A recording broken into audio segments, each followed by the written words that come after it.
Good evening and welcome to NTD News. I'm Jack Bradley in for Stephania Cox. Here are today's top stories. Former President Trump is now in Miami. What to expect as he faces another historic arraignment tomorrow, and what his supporters are telling us. How is Capitol Hill reacting to Trump's second indictment? Some say it demonstrates that the most powerful must be held accountable. Others say that the law is not being applied equally.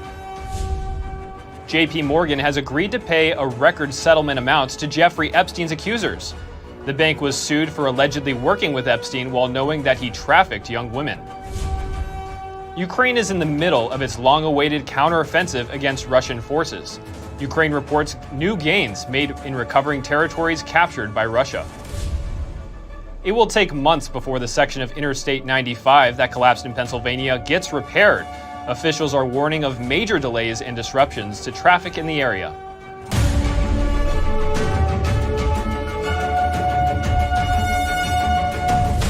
Following an unprecedented federal indictment, former President Trump is in Miami for his Tuesday arraignment. Joining us live now on the ground is NTD's Iris Tao. Iris, what's the latest down there and what can we expect to see? Good evening, Jack. So here we are at the federal courthouse in Miami, which is where former President Trump is expected to make his appearance on Tuesday at 3 p.m. for his arraignment. And actually, right before this, we went to Trump National Doral, which is a golf course under Trump's name, about 30 minutes drive from here. And that is where Trump arrived early this afternoon and where he will stay overnight before his Tuesday arraignment. So we did see his motorcade driving in there, along with, of course, supporters of Trump lining up on the sidewalk, waving flags at him. And one of them told us that he did manage to catch sight of Trump actually making a peace sign with his hand in his black SUV. So I did not get to see that, but we did talk to some of the protesters there who waited for literally hours under a baking sun just to see Trump for that one moment. And here's what they told us. I truly believe that he's not going to be guilty of anything. And if he is, he's still going to win the presidency in 2024. More people are going to jump on the Trump train. They know he's going to come down on them. They're terrified of him. And I think it's a very sad state of affairs. It's sad that the former president of the United States was indicted over a charge that could have been applied to anyone. We see very worried that what we're seeing here today is the agenda we saw in Venezuela. The first thing that they took away from us, which destroyed our country, was becoming hostage our institutions. So in less than 24 hours, former President Trump will arrive here at the federal courthouse to make his appearance. But we also know that the charges that he will be facing will not be clear until that hearing tomorrow happens. But we do know so far that according to the indictment document unsealed last week, these charges would potentially include allegations that Trump willfully retained classified information on national defense information, conspired to obstruct justice, as well as made false statements. But of course, as we just heard, Trump supporters as well as Trump himself are insisting that Trump did nothing wrong and that this is just another political witch hunt that's trying to stop him from running in 2024. And of course, Trump said that won't happen. He's going to stay in the race. So we are expecting to see an even larger number of supporters as well as protesters here at the courthouse on Tuesday. And the Miami police chief said earlier today that they will have officers in place to ramp up the security ahead of the Tuesday arraignment, and they said that they will not separate the two opposing groups, which means that they could actually get mixed together. But again, if anything happens, the officers will be there, they said, to maintain the situation and respond to any kind of things that arise. Jack. Thanks, Iris. We'll be checking with you again tomorrow. And what's the difference between former President Trump's case and the classified documents case involving Hillary Clinton? And should Congress get involved? NTD's Melina Weiskup is on Capitol Hill with the details. House Speaker Kevin McCarthy's main point here, you could say, is representative of what most Republicans are saying on this. That is that the law is not being applied equally. Many of them point to President Biden's case of classified documents and then refer to also Hillary Clinton's emails, which contained classified information.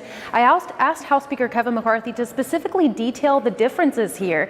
Here's what he told me, and this is specifically in reference to Trump's case versus Hillary Clinton's. He said one took a hammer to their products, one took a body system system to bleach out the email. So they're going to see that's all with Clinton, and then didn't get prosecuted for all those actions taken. Pair that with how Democrat Congresswoman and also chairwoman of the Congressional Progressive Caucus, how she responded to the very same question. Take a look. I mean, there are a number of places where he was given an opportunity to correct the record. He did not, and he actually continued to lie. Now, as for whether or not Congress should be involved, here's what McCarthy had to say earlier today. I think there's a responsibility to know, especially when the whistleblower has come forth when he said we shouldn't raid Mar-a-Lago. Whereas strong Trump supporter Marjorie Taylor Greene wants to take it a step further, taking to the House floor today to say this. To defund Jack Smith's special counsel, his office, and the investigation. But Congress has already acted in one sense. Chairman of the Judiciary Jim Jordan issued a June 16th deadline for the DOJ and the FBI to turn over documents related to the search warrant. He said he declassified this material. He can put it wherever he wants. He can handle it however he wants. That's the law. That's the standard. And Jack Smith can do all this 37 different counts and whatever he wants to do. I think Congress does have a role if the Department of Justice is specifically targeting a candidate. And we need to see what's right's right, wrong's wrong. We got a lot of issues there. Now, as for what we're hearing from House Democrats, they're calling this case serious and specific. Specifically, Congressman Adam Schiff saying it's stunning in its detail and in the degree to which it shows so clearly Donald Trump's malign intent. That's also a point that's echoed by former federal prosecutor and New York Congressman Dan Goldman. As devastating and specific of an indictment that I think I've ever seen. So as expected, many Democrats are taking the stance, trying to make the case for why former President Donald Trump should be held accountable here, contrasting with the way Republicans are viewing this, calling it a two-tiered justice system. I do want to point out one thing, though. Many members who we asked for comment on this were hesitant to give a response, but perhaps that will change tomorrow when Trump actually appears in court in Miami. Reporting from Washington, D.C., Melina Weiskup, NTD News. Congressman Andy Ogles has introduced articles of impeachment against President Trump and Vice President Kamala Harris. The Tennessee Republican accuses the president of, quote, weaponizing the presidency to protect his family business interests from congressional oversight and public accountability. He also criticized Biden's handling of the crisis at the southern border, calling his actions contrary to the public trust. Ogles accused the vice president of, quote, extraordinary incompetence in the execution of her job. Earlier today, House Oversight Committee Chairman James Comer said that the FBI has more documents about Biden's alleged bribery scheme while he was vice president. The White House didn't immediately comment. JP Morgan, America's biggest bank, has agreed to pay the biggest settlement ever for a civil sex trafficking case. The amount hasn't been finalized yet, but the bank may pay $290 million to Jeffrey Epstein's accusers. NTD's Faye Quarter brings us expert legal analysis. JP Morgan has agreed to pay $290 million to Jeffrey Epstein's accusers. This settlement, if the court approves it, would be the biggest settlement ever for a civil sex trafficking case. The women who brought the lawsuit accused JP Morgan of continuing to work with Epstein even after he was convicted of a sex crime. They say JP Morgan basically facilitated Epstein's alleged sex trafficking and abuse, and that it even helped send money to his victims. JP Morgan and attorneys for the women said in a statement that the $290 million settlement is, quote, in the best interests of all parties, especially the survivors who were the victims of Epstein's terrible abuse. I think they wanted to get on the side of the angels here. And I noticed that their statement after the settlement, to sort of join the victims, the plaintiffs who sued them, in their outrage at what this guy Epstein had done. Kevin O'Brien is a litigator at Ford O'Brien Landy, as well as a former assistant U.S. attorney. He believes JP Morgan is willing to pay this high price to make up for all the bad publicity it got. He also believes this will discourage other firms from doing business with criminals. $290 million sounds huge, but of course, for JP Morgan, it's a drop in the bucket. But for other entities, it may really be huge. Meanwhile, others say the amount is too little. Ask a person like me who has spent countless hours over the 20 plus years listening to girls boys, men as old as 74 who have been injured by sexual abuse.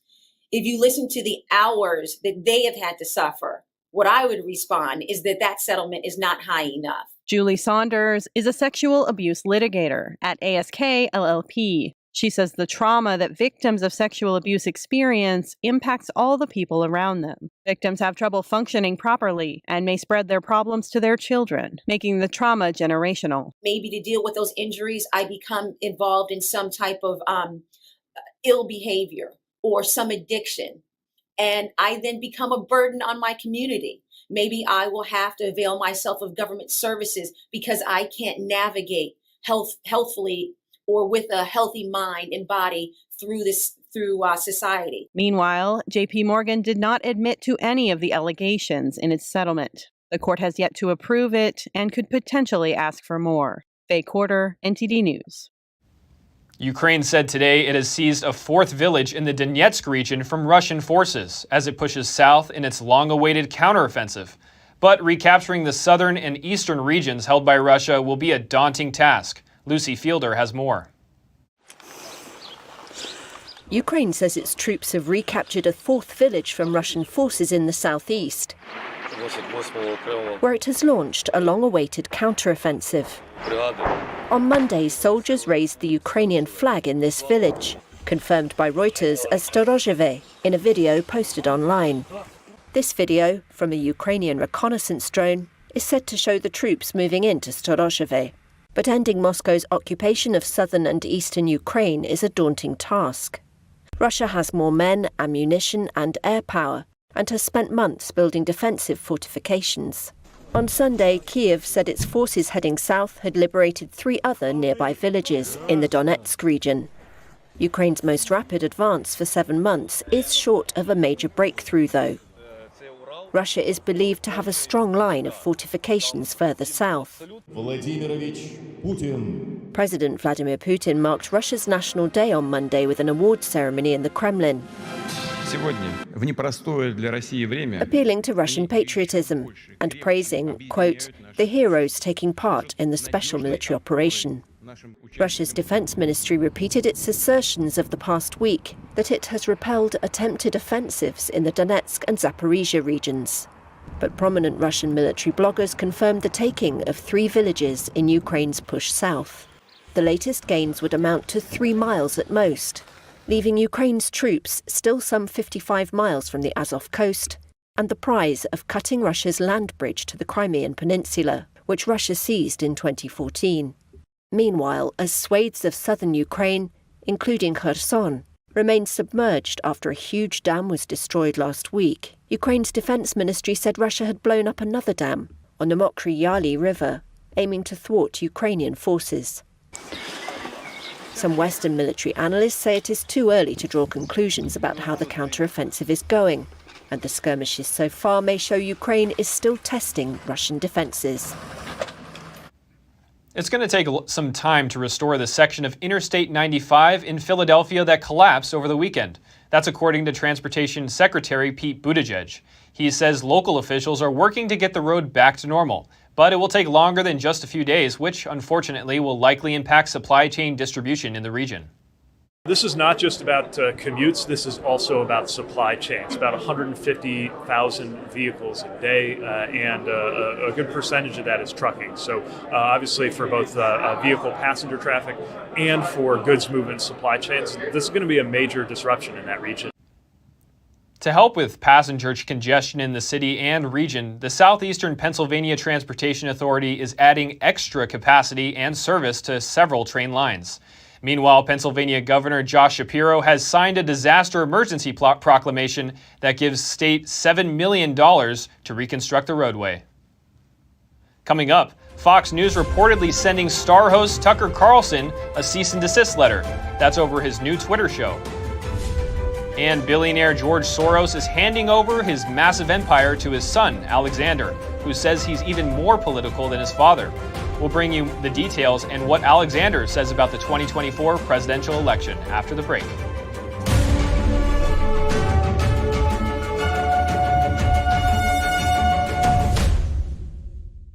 Not a attorney spokesperson. This is a paid advertisement for legal services sponsored by Nightline Legal. Cases assigned on a random basis to participating law firms. If you or a loved one were exposed to paraquats and later diagnosed with Parkinson's disease, call right now. You may be entitled to financial compensation. Paraquats, a highly toxic commercial herbicide, has been linked to a significant increased risk in developing Parkinson's disease. Call now to find out if you qualify. Don't be a victim. Get the help you deserve. There are time deadlines to file a claim, so don't wait. Call right now. Call 1-800-579-4552. Did you know ESG is impacting every part of your life? From rising gas prices to global food shortages to out-of-control inflation, even losing your freedom of speech and being censored on the internet. It's all being driven by ESG ideology. Who's in control? What can you do about it? Find out in The Shadow State, the first documentary exposing ESG. The ESG movement of governments and corporations operates in the shadows. Only the light of truth can expose it. Watch The Shadow State documentary, streaming now. You're still looking good. I'm still feeling good. You know, I've got all your MyPillow products. Mattress topper, bed sheets, MyPillows, towels, slippers, blankets, sleepwear, dog bed. Whoa, Charles. Everyone now can get MyPillow products at huge discounts at MyPillow.com. That's right. Now's the time to go to MyPillow.com or call the number on your screen. Use your promo code to take advantage of our 3-in-1 sale. We're bringing you exciting new products, overstock specials, and closeout deals you won't find anywhere else. For example, when you buy one of our brand new MyPillow 2.0s, you get another one absolutely free. And with our overstock sale, you save 50% on our luxurious Giza Dream bed sheets. That's as low as $29.99 for the best sheets ever. And with our biggest closeout special, you get our all-season slippers for only $35. Or our sandals and slides for just $25. Quantities are limited, and once they're gone, they're gone. The homeless problem is getting worse, it's not getting better. Crime is getting worse, it's not getting better. Regulations are getting worse, it's not getting better. People are bailing on California in record numbers. More than half of Californians are considering moving. It might be harder to find a U-Haul than to find your next home. The exodus of people moving out of California is not new. No sane person would want to leave California if they could make it here. For the first time ever, people are leaving. In 2020, California lost 650,000 people. Several high-profile companies have moved their headquarters. This place is going to stink. Watch, they already have high taxes. Our problems are man-made. All you have to do is pay attention. It's the money that's doing the talking, the California legislature. It can't go on forever like this. There's a lot of people that you would be surprised by their stories.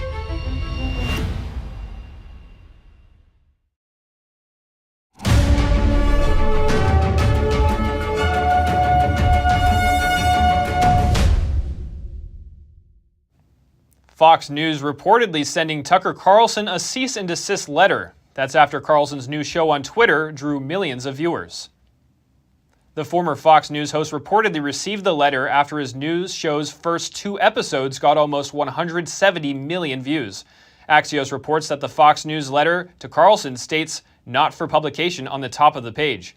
Fox News reportedly still pays Carlson. The network apparently argues that Carlson's content remains exclusive to Fox through the end of next year. This would keep the host from reporting on the 2024 presidential election. In a recent interview with Mark Zuckerberg, he said that the big tech firms were asked to censor COVID-19 misinformation, which ended up being true, and that this undermines trust. Joining us today to dive into this is Jeffrey Tucker, Epoch Times senior columnist, founder and president of the Brownstone Institute, and author of Liberty or Lockdown. Jeffrey Tucker, thank you so much for joining us. It's great to have you on. It's a pleasure to be here. Thank you. So in a recent interview with Lex Friedman, Mark Zuckerberg said that big tech firms were asked to censor COVID-19 misinformation that ended up being true, and that this undermines trust. So what do you make of this? Well, it's certainly right. But, you know, what's strange is that we've had lawsuits pending for 2 years and discovery going on all the time and written endless articles. We knew this was happening. We've documented this. Court discovery has discovered this again and again. People still deny it. Oh, you were never censored. Facebook never took down posts, you know, on behalf of the government or whatever. So to have Zuckerberg suddenly just come out and say, you know, openly and publicly what we've been able to discover through the courts is quite striking. And his excuse was just simply like, well, we didn't really know. We just kind of trusted what the government told us to do. I mean, that doesn't wash. I mean, the point is that they leaned in on a narrative that was clearly false, and we knew it was false. Certainly I did. I mean, there were plenty of people that knew from of March 2020 that what Facebook was pushing was false. But there were a lot of victims. And that's the thing that was striking about Zuckerberg's comment. It was sort of like, oops, we made a mistake. But there were a lot of victims here. The biggest victim of all was Truth.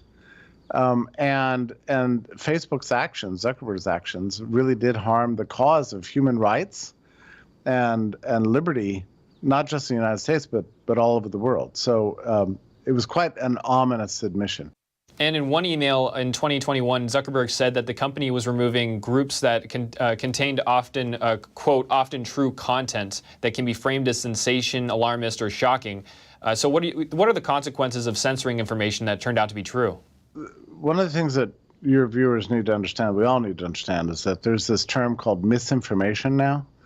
And it's used in a very precise way. It doesn't mean false. It doesn't mean inconsistent with the facts. It doesn't mean untrue. What it means is things that you are not supposed to believe according to the government and its connected interests. That's what misinformation is. So if you say things that contradict the vaccine narrative, or the lockdown narrative, or the masking narrative, or whatever, it could be climate change, doesn't matter. Whatever the regime is prioritizing that you dispute, you'll be called a spreader of misinformation. So this is what's called a neologism, which is to say a new word, really. We've never really had that in the West before, but it really just simply means information that contradicts what the regime wants you to believe. And what people need to understand is that this movement to clamp down on what you can say and what you can believe is real. It's growing. It's getting more intense all the time. And the courts are adjudicating this right now. But even in the course of all this litigation, venues like Facebook and LinkedIn and all the mainstream social media platforms are not stopping this. They're, if anything, intensifying it. I mean, YouTube is taking down whole channels today based on what they consider to be misinformation concerning trans politics. Okay, so this is the situation we are at in America. It's very serious. It flies in the face of the First Amendment, and it's extremely dangerous because you're being denied true information that could help you navigate the world, and it's restricting our liberty. So it's panic time as far as I'm concerned. And do you think Zuckerberg's recent comments will impact that ultimately? My worry is that Zuckerberg felt so, I guess, relaxed in saying this. Like he's openly admitting that he was violating the First Amendment on behalf of the U.S. government and saying this very nonchalantly, like, well, sometimes you win, sometimes you lose. We did it. Sometimes that wasn't correct. We probably went too far. The fact that he felt so safe in saying that, it was like an aggressive violation of constitutional rights, was a little creepy, and let's not, totalitarians admit that they don't get everything right, so that's a normal sort of thing. But the fact that he felt like he could admit it without any consequence is what troubles me. I mean, what I keep thinking about here is like, how do we make change? How do we restore free speech, especially in these mainstream platforms? And it's not obvious to me that there's a clear pathway, because even though the courts are all siding with the cause of free speech, what mechanisms are in place to prevent a person like Zuckerberg from being on the phone with Anthony Fauci and deciding who can speak and who can't? What's going to prevent that in the future? It's not very obvious to me. Jeffrey Tucker, thank you so much for your time. Such a pleasure to be here. Thank you. Billionaire George Soros is handing over his financial empire. His son, Alexander, is taking over, declaring he's more political than his father. Here's what Alex said in the first interview after the takeover. Billionaire financier George Soros is handing control of his massive empire to his son Alexander. A Soros spokesperson announced the change on Sunday. 37-year-old Alexander Soros will take over the George Soros Foundation and the rest of the $25 billion empire. After taking over the empire, Alexander spoke to the Wall Street Journal saying about his father, "We think alike," while adding, "I'm more political." He also expressed concern about former President Trump possibly returning to the White House, suggesting they'll support the Biden campaign to prevent that from happening.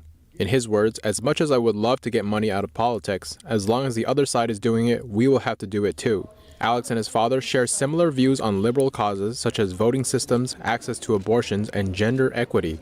On Tuesday last week, before the takeover, Alexander visited Vice President Kamala Harris, posting this picture with her. Senator Marsha Blackburn commented on the visit, saying it's laughable that the left wants you to believe that the Soros family has no influence in politics. George Soros, originally from Hungary, often got into spats with Hungarian right-leaning President Viktor Orban. Orban repeatedly accused Soros of influencing Hungarian elections, for example, in this 2017 interview. They will support publications, do propaganda, strengthen civil groups, and pay hundreds or thousands of people. By election time, they'll establish civil centers which will work like campaigning parties, meaning the Soros network has entered the Hungarian election campaign. Soros at the time said about Orban, "He exploits and oppresses the people who are in the opposition in Hungary. I think the current system is more oppressive than it was during the Russian occupation." Alexander Soros says one topic he disagrees on with many on the left is free speech on college campuses, indicating he wants more open dialogue. The S&P 500 is up 20% from its lowest point in October. This matches the definition of a bull market, well, at least according to some market participants. Goldman Sachs has now joined the growing list of market strategists who are increasing their year's end S&P 500 targets. For more on this, NTD Business's Don Moss speaks to a financial advisor. And here to talk to me is Lauren Sprung, Midland Financial. Now, the S&P 500 being in a bull market, I think it achieved this a few days ago. With all the talks of a recession, this dating back to last year, I mean, what's driving this? Is this strange to you? It's not strange at all, actually. There's a lot of evidence to support what we've been seeing over the last several months. And, you know, going back, looking at the last 13 bear markets, most of them from the time we hit the bottom, which sometimes it's hard to tell what the bottom is. But for this, bear market that we were in, the bottom was October 12th. So right now, rallying off that bottom is not an uncommon thing. Typically in the last 13 bear markets, we've only retraced and backed down to those lows on 2 of those occasions. And those 2 occasions are during the financial crisis and the tech bust in the late 90s, which, it was very difficult to be in stocks then. So this is not uncommon. It actually is more common than not. I mean, how should we feel about this rally within the S&P 500? Are recession talks behind us now? Is no recession? Well, I mean, I will tell you this, myself and those at Carson Group who we're a part of have been saying for, since the beginning, since going back to October of last year, that recession may be unlikely. I know there's been a lot of talk about it, but, we've had the stance that we don't know if a recession is even going to happen. If it does, we think that it's not going to be, anything that's going to be major impactful. Remember, when we started hearing a lot about recession, the big impetus was that we were hearing about a lot of layoffs. And the reality was, if you looked at where those layoffs were taking place, they were taking place in those same names we're talking about now, right? Who also went on a hiring spree at the beginning of the pandemic. And the reality is their head count today is still higher than where it was at the beginning of the pandemic. So it was really just releasing and lowering head count based upon the conditions that exist today. So I'm not convinced that we're going to have a recession. And if we are, it's probably not coming in the near term. What are some of your tips to investors right now, seeing what's happening?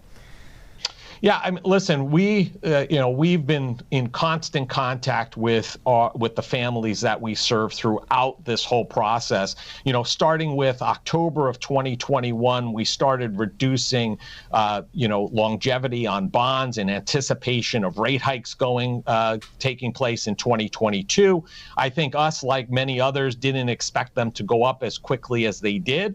But the reality is, most of the families we serve, they're not traders, so they don't need to worry about the day-to-day. The whole idea is let's put together a diversified portfolio, and then as these market events unfold, make minor adjustments that hopefully will lead to major improvements in the long run. So we're not wholeheartedly selling a whole position or buying. We're looking at the market as a whole, their portfolio as a whole, and where we are in relation to what their personal goals and objectives are. So every family is different. I can't say that we're doing this for everyone because I don't think it works that way. So, we have to take that under advice and guidance. We take what's going on in the macro world and we apply that to the families that we serve. All right. Thank you so much today, Lawrence. Always a pleasure speaking to you. Same, Don. Have a great day. Coming up, the Unabomber is now dead. He was notorious for a series of bombings that killed 3 people and injured many others. The cause of his death is not known. And a Washington judge ruled a women's-only spa must admit men who claim to be women. But the spa is pushing back with a new claim. That and more when we come back.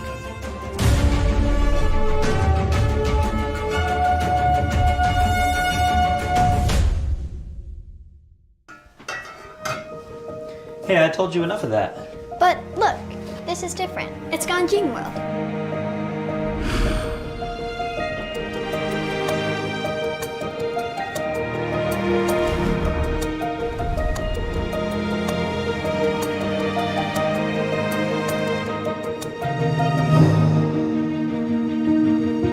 Ganjin World. Family-friendly entertainment.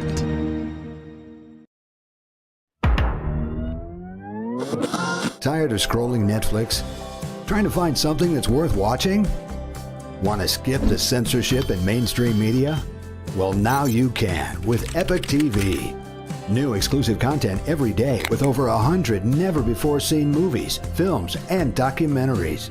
Available and streaming now at your fingertips. For a limited time now, you can get 60% off Epic TV by subscribing or upgrading to a yearly plan.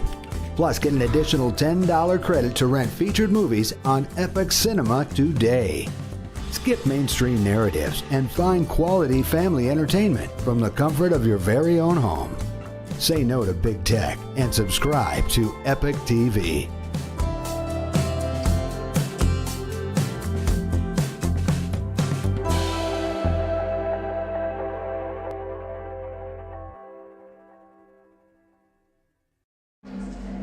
Life doesn't always give you time to change the outcome. Prediabetes does.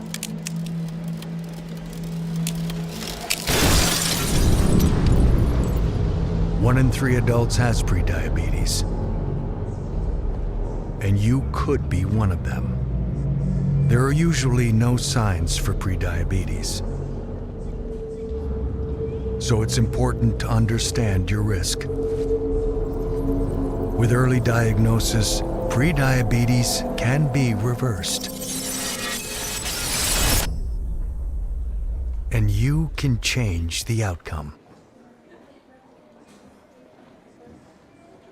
Take the 1-minute prediabetes risk test today. Go to doihaveprediabetes.org. Regardless of where you are on your path to retirement, you can still take charge of your financial future today. Visit aceyourretirement.org and answer a few questions from Avo, your friendly digital retirement coach, for free tips, resources, and advice customized for your situation to help you feel confident and prepared for retirement. Retirement looks different for everyone. Make sure you're prepared for your financial future at aceyourretirement.org.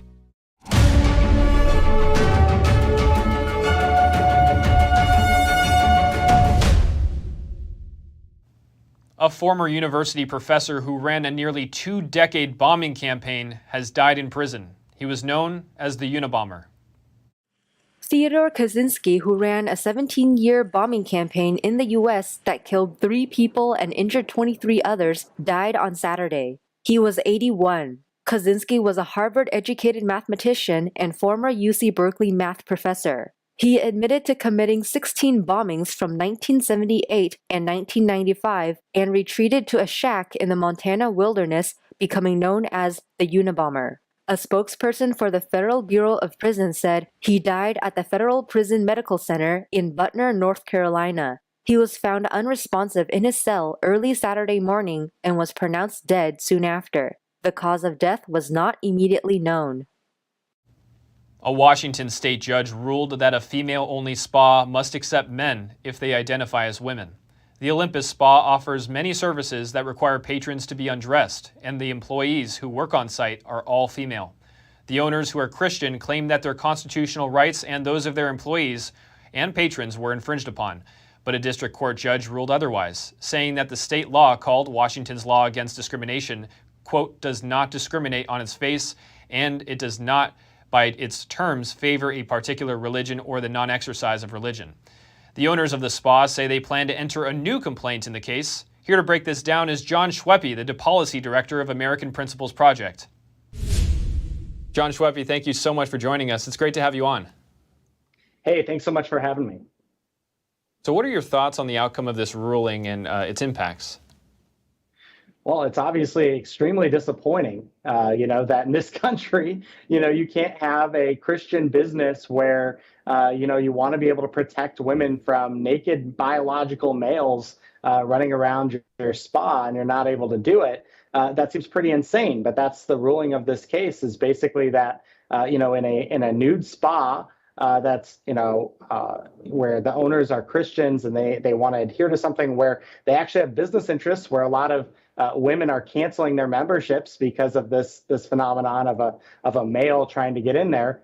You're going to have this. And I think we really need to make sure in future cases, and hopefully the Supreme Court will take this up eventually, this is insanity, right? Women deserve to have their spaces protected. They deserve to be able to, a spa is a place where you're supposed to relax. And it's going to be pretty hard to do that if you have a naked man running around. And so hopefully we'll be able to get different rulings in the future.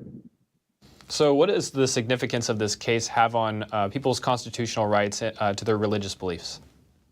Well, I think we've seen that the LGBT movement does not care about religious liberty whatsoever. They're not interested in any sort of compromise. And so these types of cases are going to come up, as we saw with the Colorado baker, and now here with this spa. It doesn't really matter what your religious beliefs. They're going to try to impose this gender identity ideology on you anyway, almost like it's a religion of its own. And so I think it's really important that we continue to push back on this. We do have a constitution in this country. We do have First Amendment rights. And ultimately, I think the Supreme Court will side with the right side of history on this. But in the meantime, we got to keep passing laws to prevent this insanity and fight the activist judges that are trying to stop it from happening, or trying to keep it happening, I should say. Right. So, in several recent court rulings, the issue is whether sexual orientation or gender trumps freedom of religion. Do you think religious freedom is at stake here? Absolutely it is. And we've seen that. And they're not going to stop. One of the things I think is really significant is that with the Masterpiece Cake Shop case, that's the Colorado baker, as soon as that case was done, the Colorado Civil Rights Commission kept going after him for different things, right? So it's never going to stop. The persecution's never going to stop. But ultimately, we have to have strong laws that protect people of faith. And this actually, I think, goes even beyond religious liberty, although I think that's a great reason to be able to dissent. But this is something where, it should just be a matter of private ownership. This is a private spa for women, and it has a lot of tradition behind it. And if they want to keep it to be a spa for women where men aren't allowed, they should be allowed to do that. We have a long history of sex-segregated spaces, not just in this country, but throughout human history. And suddenly, we have this radical movement trying to upend that, and we should stop it. And so I think it's good that, we have a lot of folks across the country who are standing up against this radical ideology, especially as it pushes on kids, and we need to continue to do so. And now, what's being done to protect religious liberty in the United States right now? Well, we have some wonderful groups that are really focused on this. Alliance Defending Freedom is one of the best groups in the country at it. We're continuing to have this fight in the court system, but I think it's also important to note what's happened in politics. And, several years ago, really right after Obergefell, there was no political movement against the LGBT agenda at all within the Republican Party or anywhere. That's really changed in the last couple of years, and now you see that this is, a leading issue that presidential candidates are talking about, that states are passing laws about. And so I'm encouraged by that. And I think as we head into 2024 and beyond, and as we look at future Supreme Court picks, this is going to be an issue of consequence. And hopefully we'll be able to stop this. We see these polls coming out, national polling, showing that voters are fed up with the radical transgender movement. And so we're winning this fight. We just have to keep pressing on. Well, John Schweppe, thank you so much for your time. Hey, thanks so much for having me. Beijing appears to be keeping an eye on a certain naval exercise involving the U.S., Japan, France, and Canada. NTD's Tiffany Meyer has more. Beijing appears to be keeping an eye on a certain naval exercise involving the U.S., Japan, France, and Canada. The U.S. began the drill in the Philippine Sea Friday, with 2 carrier strike groups jointly operating for the first time since June 2020. Meanwhile, Chinese media reported that an intel-gathering aircraft flew over Pacific waters east of Taiwan. State-backed newspaper The Global Times published Sunday that the Y-9 cargo plane had been fitted with reconnaissance equipment and likely monitored the drill. Japan's defense ministry also chimed in, saying its troops spotted a Y-9 aircraft in the Pacific on Thursday. A spokesperson said on Monday the ministry was analyzing a piece of equipment attached to the plane that had not been seen before. Chinese media reports that 2 U.S. aircraft carriers, the USS Nimitz and USS Ronald Reagan, had been operating in the region since Thursday. Beijing claims the waters surrounding the Ryukyu Islands in the Philippine Sea as its own territory. U.S. military encounters in the Indo-Pacific have risen in recent years, with Beijing growing more assertive in the area. Coming up, the DOJ says scams targeting the elderly are happening more and more. Cities in California's Silicon Valley are trying to equip their senior communities with tools to spot scams. Los Angeles is home to one of the most expensive housing markets nationwide, but there's one house that's very affordable with a catch. And a town in France holds one of the biggest medieval festivals in Europe, offering visitors a taste of life in the Middle Ages. Stay tuned for more in just a moment here on NTD News.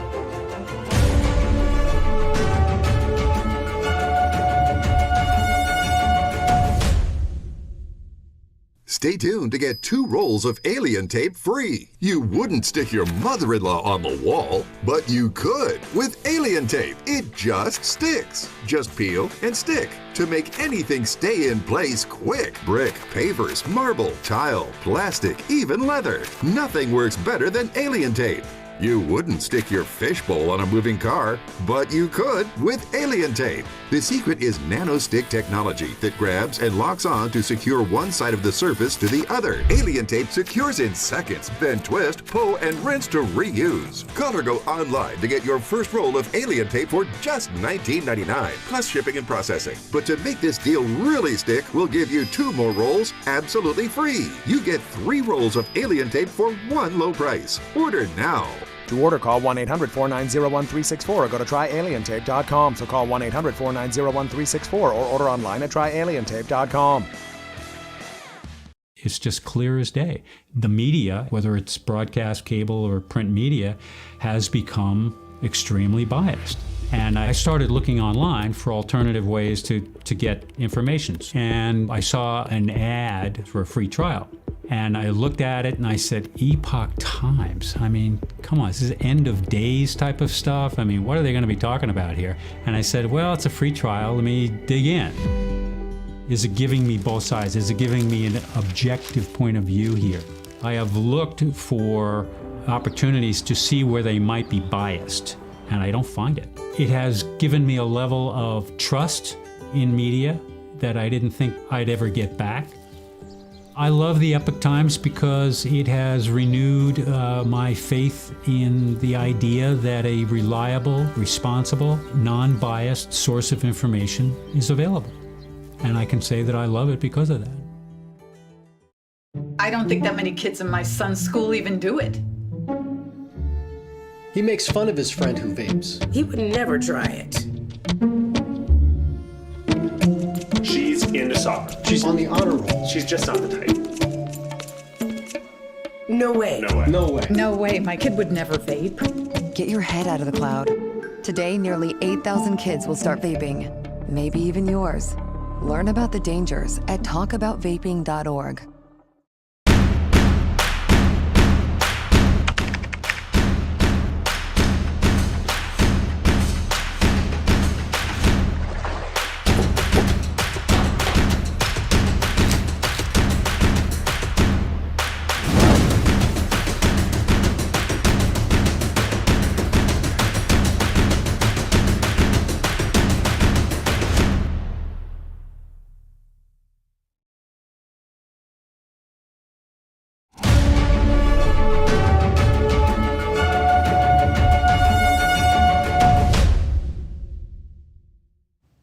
According to the Department of Justice, financial scams and abuses that target older people are happening more frequently. Communities around the country deal with robocalls and face-to-face scams. So NTD's David Lamb heard from the Northern California city of Milpitas to see how they address the issue. The city of Milpitas held a seminar to teach senior citizens on how to avoid getting scammed. Now, we also spoke to 73-year-old Lisa Koo, who attended the seminar. Locals in their golden years listened attentively and took notes at the Barbara Lee Center. In today's age, scams can come in many shapes and forms. Because of the people getting old, it's easy to get a scam from the people, and that's why we have to be very careful when you're hiring to, some contractor to fix the house or something, or when you buy, insurance for car or something. A simple but foundational tip from the seminar was to look up the credentials of contractors and to be cautious if they offer many freebies like free meals and gifts. You check it before. Don't let them scam you. Okay, you buy the insurance, they cover everything, and you got, the good gift or something like that. Koo said she appreciates the opportunity for attending the training, which was supported by public officials. I hope you'll find this seminar informative and may you never become a victim of fraud or scams or bad business practices. We are in a digital world. Everything's on the internet, your credit cards, your banking, your insurance, everything is online. And many seniors, coming from a different era, are learning how to use the internet tools to navigate the system. I've heard a lot happening around, especially the senior citizens being targeted for ages now.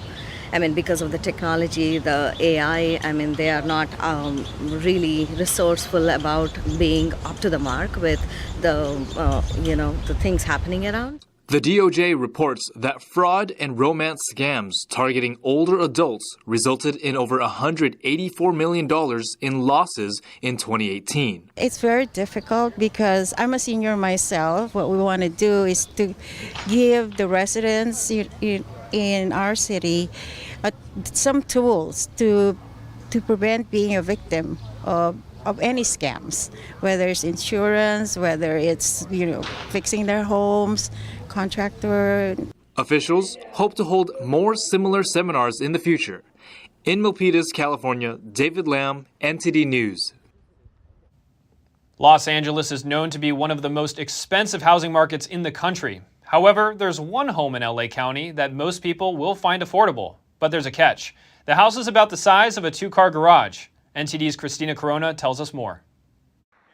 Los Angeles locals are buzzing about a one-of-a-kind property which has just hit the market. This gem of a home is hidden away and tucked under a bridge in the city of Alhambra, just a short distance from downtown LA. Douglas Lee, a local realtor with Compass Real Estate, tells us just how unique this tiny abode is. It's 462 square feet on an 1,800 square foot lot. It sits right here on top of a bridge on the border of Alhambra and San Gabriel. The property was last purchased in 2005 and at a price almost anyone could afford, just $72,000. The owners bought the home with a very specific use in mind. They intended to use it as like a man cave, but then it ended up just being storage. Whether you call it a man cave, a bachelor pad, or a storage unit, one thing's for sure. It comes with a variety of perks, but it does need some TLC. It has a great rooftop deck area. It is a bit of a cosmetic fixture. This one-bedroom, one-bathroom living space might be ideal for those on a budget, a first-time home buyer, or someone who just wants a little privacy. According to Realtor.com, the average price of a home in the city of Alhambra will set you back about $800,000. Norma Vega, a local resident, says she's looking for an alternative to high-priced housing, and she was shocked to learn there was a home like this for sale right here in her own backyard. I have crossed this street hundreds of times. Never before did I think there was a house underneath this pavement here. It's not a mansion, not suitable for an extended family, and its curbside appeal is marginal, but really cute, charming. I think only one or possibly a couple could fit, but it's quirky. Homes come in all shapes and sizes. Home is where the heart is. And for the person who buys this home, the mortgage won't break the bank. Christina Corona, NTD News, Alhambra. The Middle Ages haven't gone out of style, at least not for the 100,000 people who visited a medieval city near Paris this past weekend. They had the opportunity to explore medieval dance, crafts, and clothing. NTD's France correspondent David Vivez takes us there. In everyday life, Martin Grave is an IT project manager. But every once in a while, another side of him shows up, a medieval knight of the Crusades. The 13th century was France's golden age, because we had great kings like Philip Augustus and St. Louis. We're right in the middle of the Crusades period, too. I've been fascinated by history ever since I was a kid. Since 1984, the fortified medieval town of Provence has held one of the biggest medieval festivals in Europe. And like Grave, around 105,000 visitors came to Provence over the weekend to get a taste of Europe in the Middle Ages. The festival features full-scale historical reenactments of the Champagne fairs and camps, and features medieval craftspeople, builders, and dancers. And the music can be 1,000 years old, but it's still very effective at getting people to dance. What we love is, of course, performing the songs together with friendly musicians. And the interaction with the audience is always great. We try to put a smile on people's faces and bring them happiness. There are many craftspeople displaying products from the old days, art objects, fabrics, spices, jewelry, costumes, and musical instruments. Some are passionate and practice their skills in associations. Others make a living from their crafts. Blacksmithing is a passion. There's no way to explain it. It comes from the inside. It's like alchemy, using the elements. Water, earth, and fire. You start working on the metal, you transform it into something else. It's like someone who's writing, who starts with a blank page. This arrow here will be used to tear the sails of the boats, to slow them down and immobilize them. Here you have the knuckle cutter. This is an arrowhead used to stop cavalry. Here's the incendiary arrowhead. It's used to set fire to anything that can burn. And another possible use was as a poison, to poison a well. Provence and its fortifications were built during the 9th century, and the city was designated a UNESCO World Heritage Site in 2001. David Vives, NTD News, Paris. If you have any news, tips, or feedback for the show, you can email us at eveningnews@ntd.com. And that's all for today's news. Thanks for tuning in. I'm Jack Bradley. Good night.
Thanks for watching us on YouTube. Did you know YouTube only keeps selective videos on its platform? So if you want to make sure you get the full picture, just subscribe to our newsletter. Go to newsletter.ntd.com and sign up. It's free.